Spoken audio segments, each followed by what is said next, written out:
Dear students, अस्सलाम वालेकुम। Students, आज के लेक्चर में चैप्टर 1 की हम रिव्यू एक्सरसाइज करेंगे। ये रह गई थी।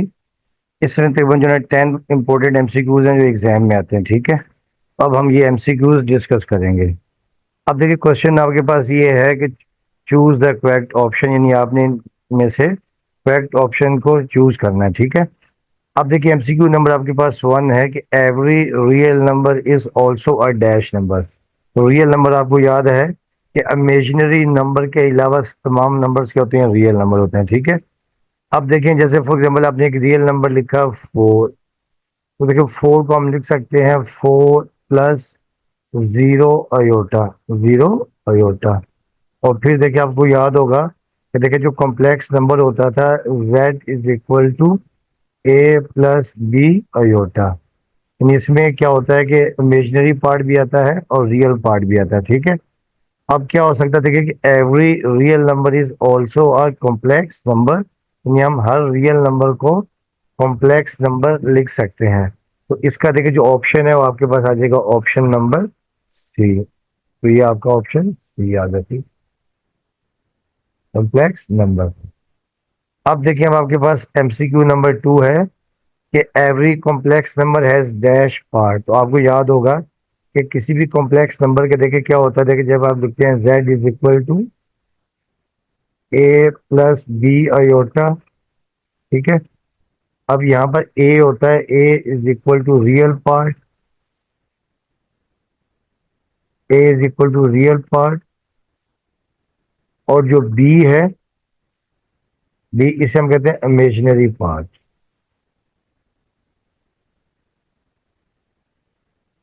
इमेजिनरी। क्योंकि इसका मतलब ये है कि हर कॉम्प्लेक्स नंबर के दो पार्ट्स होते हैं, एक होता है रियल पार्ट और दूसरा होता है इमेजिनरी पार्ट। तो कितने पार्ट्स होते हैं, टू पार्ट्स। तो ये हम लिख देंगे टू। तो इसका ऑप्शन बी करेक्ट है। ठीक है, उसके बाद देखिए पार्ट थ्री आपके पास ये है कि magnitude of a complex number z is a distance from of z from. अब आपको याद होगा कि कॉम्प्लेक्स नंबर में देखिए अब आपके पास देखिए ये होता है x पॉजिटिव, ये होता है x नेगेटिव, ये y पॉजिटिव और ये y नेगेटिव। ठीक है, अब कॉम्प्लेक्स नंबर का हमेशा जो डिस्टेंस है वो होता है ओरिजिन से। कहाँ से होता है, ओरिजिन से। ठीक है, तो अब आपने याद रखना, जैसे यहाँ पे एक नंबर है तो पी ए कोमा बी। तो हर कॉम्प्लेक्स नंबर का जो डिस्टेंस है वो आप हमेशा ओरिजिन से मेजरमेंट करते हैं। तो ये आपके पास आ जाएगा पार्ट, क्वेश्चन नंबर 3 का पार्ट ए आ जाएगा, zero zero,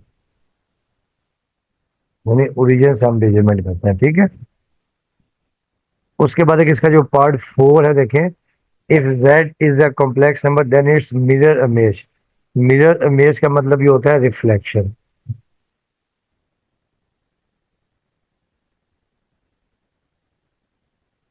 mirror image mean reflection.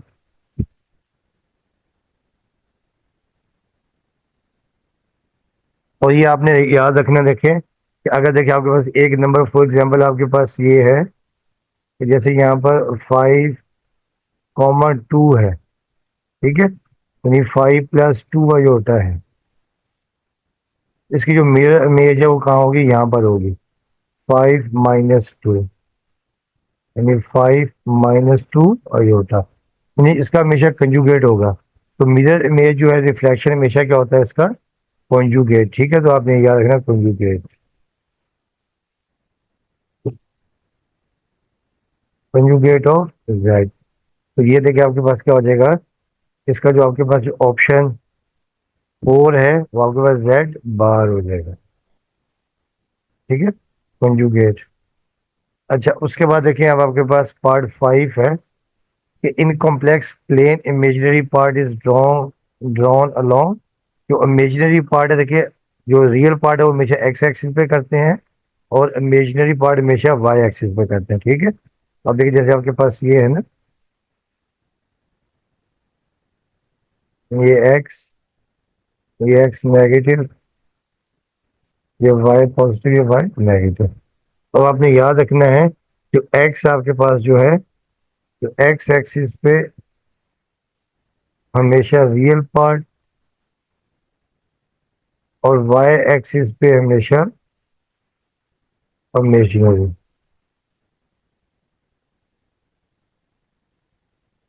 ठीक है।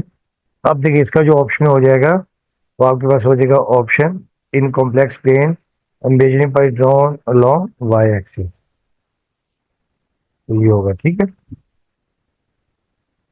अच्छा अब देखिए अब आपके पास जो पार्ट थ्री है, if z is equal to 3 + 2 iota and z is equal to 5 + 6 iota then.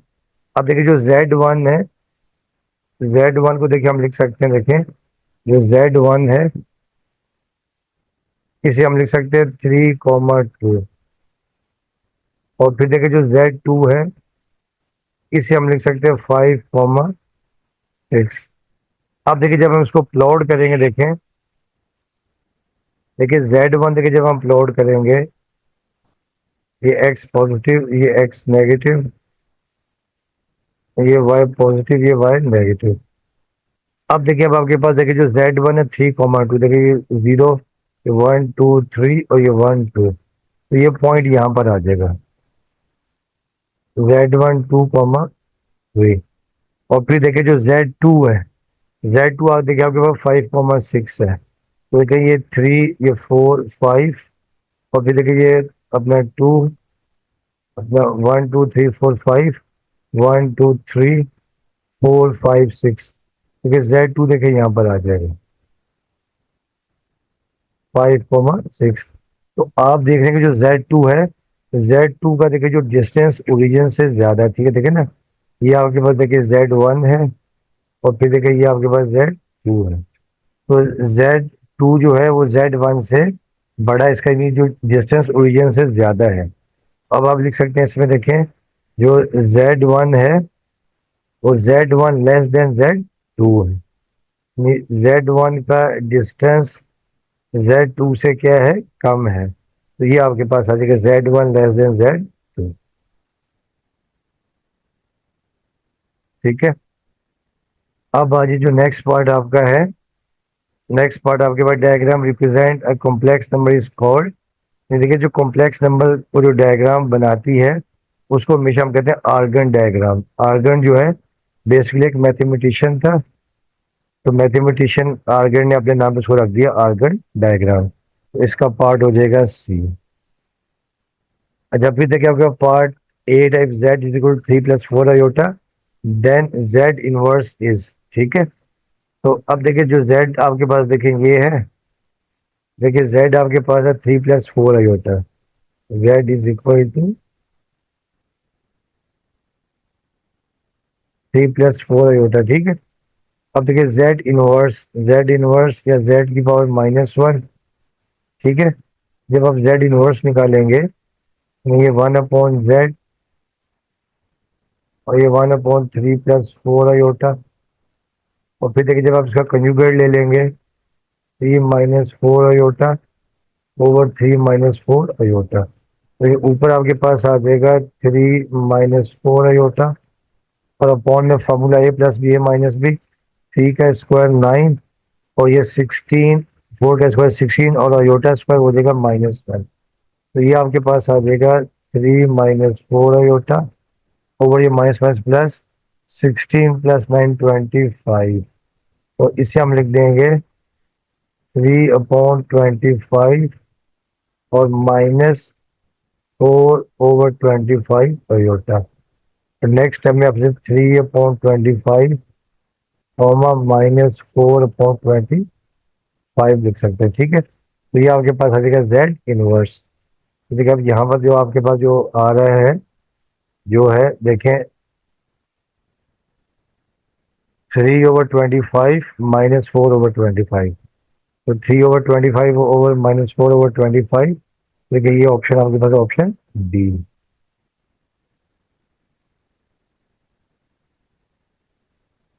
ठीक है। अब आज इसका पार्ट जो 9 है, देखिए पार्ट 9 ये है the value of square root -25 into square root -4 is. अब देखिए square root -25 into square root -4।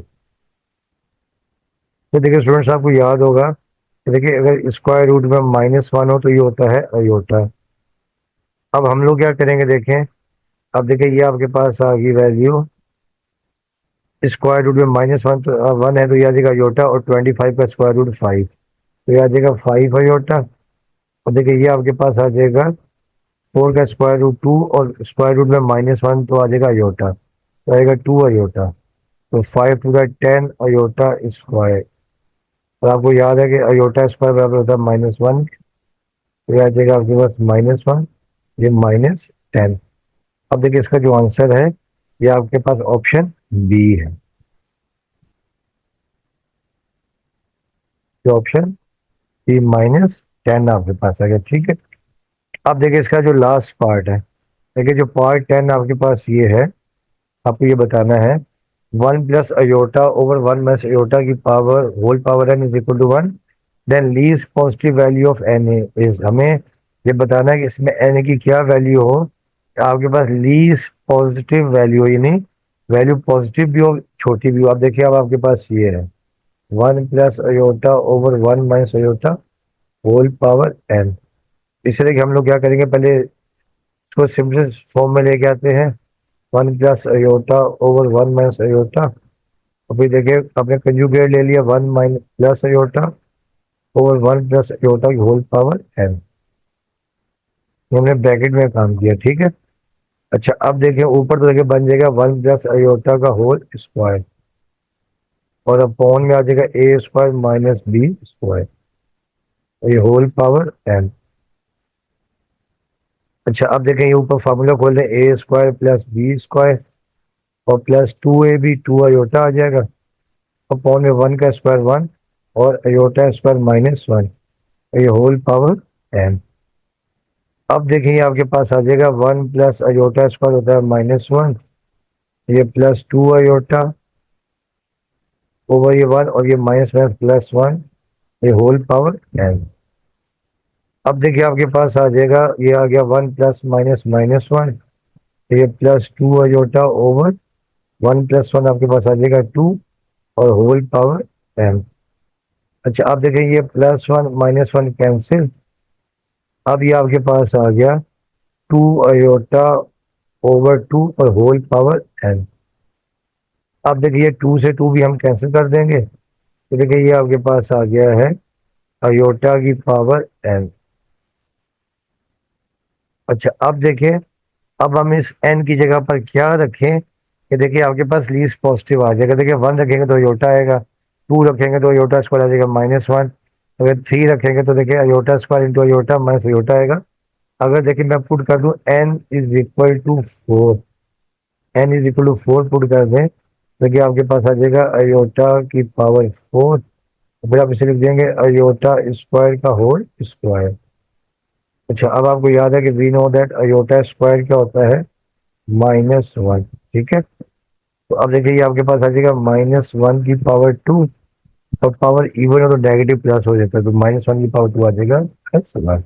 इसका मतलब ये है कि अगर आप n इज इक्वल टू 4 रखेंगे इसमें, तो आपको लीस्ट वैल्यू आ जाएगी, ठीक है, लीस्ट पॉजिटिव वैल्यू आ जाएगी। लेकिन जब आप n रखेंगे ना, 1 देखे n, अगर n 1 रखेंगे तो आपके पास अयोटा आ जाएगा, अगर हम n रखेंगे 2 तो आपके पास आ जाएगा अयोटा स्क्वायर -1 होता है।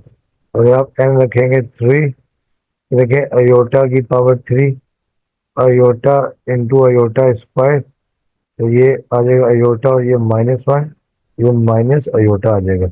इसका मतलब ये है कि आप n इज इक्वल टू 4 रखना है, ठीक है। इसका जो ऑप्शन है वो आपके पास आ जाएगा, ऑप्शन बी आ जाएगा। तो स्टूडेंट्स उम्मीद करता हूँ कि आप लोगों को समझ में आया होगा। तो बाकी शायद नेक्स्ट लेक्चर में हम चैप्टर नंबर 2 की रिव्यू एक्सरसाइज करेंगे। बाकी आपसे रिक्वेस्ट है कि चैनल को लाइक करें और साथ में सब्सक्राइब करें। वीडियो देखने का आपका बहुत बहुत शुक्रिया। ओके स्टूडेंट्स, अल्लाह हाफिज़।